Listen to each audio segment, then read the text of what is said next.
okuzimba ebitone by'abaana bano. Kiba kibi nnyo, kiba kya bulyazaamaanya omwana watazimbibwa kitone kye ate nga gye gino egiba emyaka emituufu okuzimba ebitone by'abaana ate nga kirina kutandikira mu ssomero.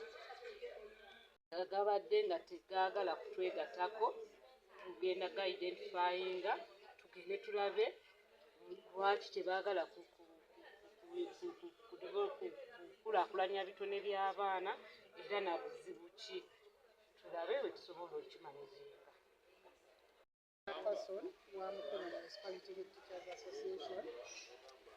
Tufunye report okuva mu UNATU ng'etubuulira nnamba z'abasomesa betufiiriddwa omwaka oguwedde buli district buli region.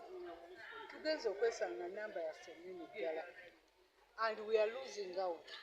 Bw'ogenda okwesanga bano abasomesa bagatta kinene nnyo bareducinga workload mu masomero naye ne bafa bwe batyo. Ate ng'ekyennaku bagenda okutuuka okufa nga they are useless. Kati twagala okukubiriza abasomesa baffe tubeere buli kaseera tweteekemu okumanya nti a teacher abeera atya, tubeere ne life skills. Bw'oba olina ekizibu, how do you handle the problem? Kwegamba teacher wandibadde gwe conflict resolution life skill eyo oli waggulu, wandibadde omusomesa okozesa life skills okutwala mu maaso, kubanga ffenna abasomesa bazitutraininga tuziteeke mu baana. Naye tugenza okusanga ng'omwenge abasomesa tebamanyi kulabirira families zaabwe. Abasomesa be bamu abagamba nti baavu naye ate ebintu bye bakola biraga nti expenditure eriki ebeera nnene. Kye tuba tubakubiriza teacher with your integrity and respect, first of all bw'otamiira owa kifaananyi ki eri eggwanga, owa kifaananyi ki eri abaana b'osomesa ne bewasomesa ne b'ogenda okusomesa. Ekirala teacher, live within your means. Teacher okimanyi olwedde ofuna katono, bw'oba ofuna katono oyinza otya okuwasa abakazi bataano n'oba gwe teacher buli stage olinako omukazi? Will you manage to take care of those children? Teacher ku income yaffe, are you a person who can afford a bottle of beer on a daily basis? Do you know how much it costs? Why don't you live within your means? Tetuganye teacher osobola okusanyuka n'okyakala, naye bw'oba okyakala, remember first of all your teacher olina okubeera respected, olina okuba decent, olina okukola ku morals zo kuba you a model in the what? In the society. Ekirala abasomesa oluusi okunywa omwenge balina ebizibu bingi. Ebizibu byabwe bisookera ddala gye baba posting okusomesa abamu balowooza baba punishinze. Abalala esente omanyi batiica ngezaffe tusinga okwewola, kati n'abanga amabanja g'alina ne gamuleetera stress. Abalala mu famire zaabwe balina ebizibu.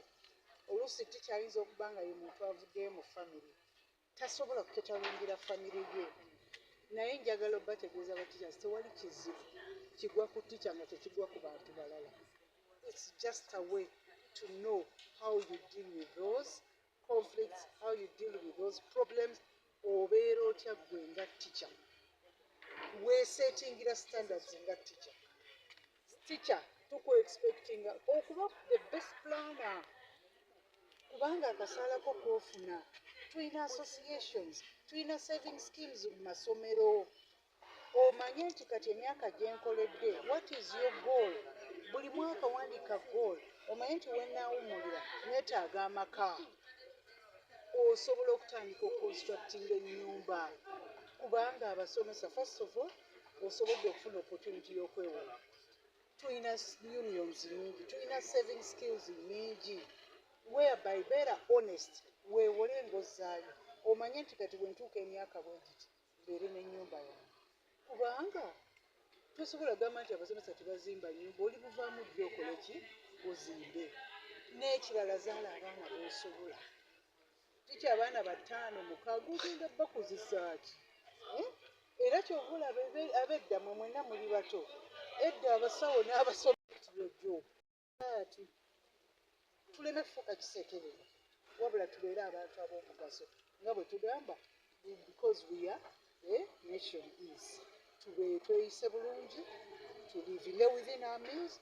Let us be the best planners. Madam Susan. Besides okutunuulira professional conduct and academic excellence, because that is our primary objective, we are also supposed to see the welfare of teachers and head teachers by training them. Kati ffe tetulina ssente zetugaba naye tubawa knowledge on how to plan for their future, on how to plan for their retirement, on how to be best performers. Kubanga kyekyo kibaleeta mu busomesa. Kati abantu abamu association bagitunuulira nga bagamba egenda kukola ki. Kati waliwo ebyo ebintu ebyobuvunanyizibwa bye tulina nga bwe tugamba okusasulira moopu nekokabikira ne bagamba nti baofficers abatulemesa ne bagamba nti ebyo tebiri mu mateeka. Association eri mu mateeka eyinza okuba tegwa mu Education Act oba mu Local Government Act, but check Article 29 in the Uganda Constitution, Section 1, Part D especially, what freedom and rights to people to form unions, to form associations, provided they have a common goal and a common vision. So teachers, we are also citizens of this country. Therefore, we have a right. Kati bwe tuforminga association yaffe to setting objectives. One of our objectives is to see academic performance in schools because that is our only huge indicator that we are performing. Netulayinga strategies, netusharinga ne bannaffe ti bannange tulina okuimprovinga amasomero tukoze tutya, because we know we have to act under what we call action, what we call collective action. Ffenna ne tujja wamu. Kati bwe tutuula gavumenti etuwa ssente mu masomero fenga aga gavumenti gye bayita capitation grant oba UPE bwetuusa ssente ezo mu masomero headmaster yabeera accounting officer. Bw'aba nga ya accounting officer addayo n'atunula ebiruubirirwa waffe kubanga member waki wa association n'agamba strategy esooka twagambye okuimproving academics twegatte wamu abaana baffe bakole ebigezo byaki n'alyoka atuwa ssente. Kati ssente ezo alina ziwaffe ba representative be taziwa ate kuzizza mu gavumenti. Ekiraba alina ziwaffe aba representative mu department eyo omulimu gwaffe okozesa ssente ze nga bwazituwadde mumuwaaki accountability. Government UPE guidelines kweziri okusobola okukulaakulanya ebitono by'abaana. Ffe Mukono municipality tusasula emitwalo 10 buli ssomero bwe twabala abalamu kubanga twalinga tusasula 1,000 naye bwe twatuula ne ba head teachers ne tugamba ono ebiri emmeka olw'okuba ssente tezimala ne tusalawo emitwalo emmeka emitwalo 10. Tetugisaba bazadde ffe aba gavumenti ziri mu capitation grant oli atuweebwa. Aba private is another arrangement. So ffe tusasula emitwalo 10 buli taamu. Taamu eyasooka twasasula emitwalo 10 to go towards emisinde egibadde ekabaala. Next term eno taamu gye tutandise tugenda kukola ball games mu masomero gonna aga primary era gigenda yumbe. So tumanaginga bulungi nnyo gundi yaffe era ekirungi nga bw'owulidde ennyonnyodde abagundi ebintu byonna tubikolera mu mateeka. Tulina co-curricular facilities waliwo eziri outstanding ga pitches yerisaawa tugambye you can work together with essomero erikuddiridde kubanga kituyambye mu municipality buli sub zone mulimu essomero erina ekisaawe. Kampa example nga Gulu tuli ku Mukono boarding amasomero gonna agatalina bisaawe they have access to that pitch. That is a government school. That is a community facility. So abatalina tebalina obwekwasiza balina okukola ki okujja kati ebitakinga place awo okuliisa abaana balabirira zezo ssente zetugambye zetukola ki zetusasula emitwalo 10. Mu private section sijja gyogerera nnyo naye mbadde mbasaba busabe babeeremu omutima gw'obuntu nti singa yeggwe omwana ono azze okukolera omulimu muwa appointment letter appointment letter, and please agree to the terms and conditions. Tubasaba babasasule. Okumugoba is not the solution. Bw'oba ssente tozirina, tuula naye oyogere naye. Kubanga tusanga obuzibu oluusi mu ttaamu obadde osuubira ssente n'otazifuna, omuntu mutegeeze nti munnange nnindaako. Naye okumugoba si ye solution. Kuba kaakati kitegeeza tojja kuba na consistency. Kuba retention si y'abaana bokka mu ssomero. Okulaga bw'oyingira essomero n'olaba omuntu aleza abasomesa okumala emyaka 3, then there is something, there is performance in that school. Naye bw'oba okyusa buli ttaamu, retention not only refers to children but also to the teachers. Abasomesa bo bakwata otya. That is also another indicator that the school is performing.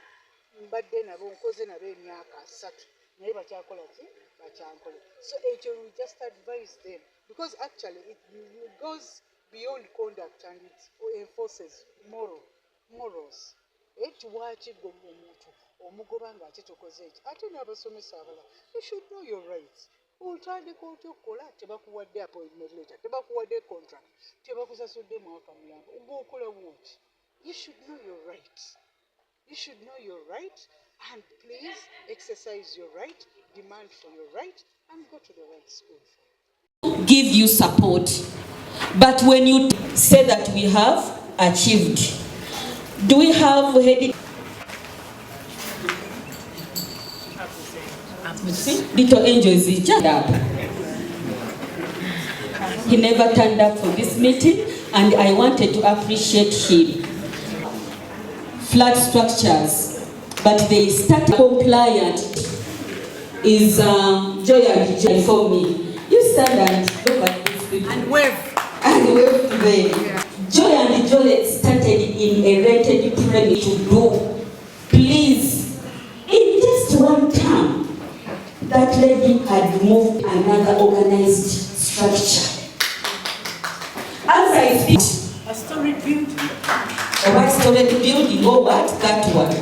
So please, when inspectors come to your schools, we have come to realize your dream. Because you started these schools, you had visions, you have missions when you started these schools. So our role, inspectors, is to first to assist you realize those visions and missions. So please cooperate with us and your dreams will come to pass. Although when you're missing, yes, yet you have. We have had issues with bills for quite many years. At least he has done something. So members, as people that are going to disorganize you, that are people that hate you, we realize your dreams. There is something also, fake inspectors that we have in the field. And these have taken advantage of the private schools. The newly established government fake inspectors that we have in the field. And these have taken advantage of the private schools. The newly established government people calling us that someone was here pretending to be an inspector. Some call themselves. The person is trying to call Doreen Obuya. Those people ran away. They even have uniforms. They have uniforms. They have here with their own interests. So please be aware of these con men and women in your schools. Before we are operating institutions that are here to stay. Record keeping is very key. Let us have our records in proper order. This will also help us not to spend much time in these schools. Let me ask for something when you already have it in place. But if you take 30 minutes looking for minutes of the management committee that sat last term, that means that I won't be able to go to the next school. I'm going to spend hours and hours in that school because this school is a bit long. So have your minutes available, have all those things that we need in place such that we can have little time interacting with you people. My supervisor will talk about it, but I wanted the work. To ease the work, we have divided ourselves into 5 groups, and you're going to is in place. So if you feel you have prepared some things that we prepare, Mukono Town Muslim, Sechibobo, Takajunge, Kati, these are second school, Nabale, Ngandu, Seta Siyu, Seta Umeya, Seta Augustine. The head teachers who are doing their work, if you know you're doing what you are required to do, because your performance reflects what we also do. If you're not doing your work, that means you're also not doing our work. We thank you very much. The members of the Educational Department, thank you very much. Madam Doreen has said it all in inspectorate. I'm not going to go there. I always tell my colleagues, if these schools were okay, we wouldn't be having any job. We wouldn't be here in the department. And by the way, be very thankful that town bank that we have here is not the one that likes to suffocate or close schools very much. How have you supported them is already his first question. So, when you need support, don't sit there, don't hide. There is no need why you should hide. I've always had very many concerns. You want to start a school, you go to other people who are not technical, then after they have messed you up, that is when you think of coming to the department. We are here to support you. The officers are there at divisions, at the municipality. We are also here to support you. I want to extend my appreciation to the sports team, those who went to Kavali, the head teachers who supported us. Schools you don't want to participate in co-curricular and sports. I don't know why. And yet, this is the Ministry of Education and Sports. We're not talking about teaching and learning. They have to move together. But ever we have the same schools, same people. Please, please, please. Try to participate. Help these children. For you, your time is over, maybe, I don't know. But in perspective, at least develop these young ones. It is not fair when you sit on their talents and you only think of the fours and the grades. No. That is why even the ministry has banned. You saw that statue. They banned the place.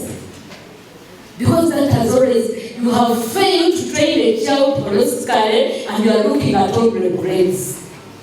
We are going to come strong on this. The inspectors, Madam Doreen, I request when you go for inspection, can these schools show you, one, what activity they are involved in? Because I'm seeing the number is declining everywhere. If there are issues, you come up. And we see how best we can develop our municipalities. Because when we are here, we are all Mukono Municipal Council. We have no difference. We have one objective and one goal. They are not happy with the way you're doing your work. Someone entrusts, most of these people are not technical. They entrust you. Please, you hate my school. You just sit there. You don't do anything. It is as if they told you from 8 up to 5, you're supposed to be sitting in the office. You can't even go to supervise, to be support to these teachers. Yet you are the first inspector. Madam Doreen is not the first inspector. You're the head teacher. That's why you're here. That's why they call you a head teacher. Please support these teachers. We used to have a book for support supervision. And I was happy as I was moving, doing monitoring, if not all of you. Preschools, actually in our policy review, they encourage the schools, don't transport these children if you know you don't have the facilities. If you know the cars you have are not enough. Imagine this small car, is it like a bus that is supposed to carry 12. You find that someone transporting there 40 children, 40, 30. And this time away of flu is much and a lot. Almost every day, parents are treating children. Please, please, please, if you cannot, leave that business to the private people, those private investors, those with cars, and they do it on your behalf. Because I don't think you can get a lot of money. That you have talked to me, I don't think you get a lot of money.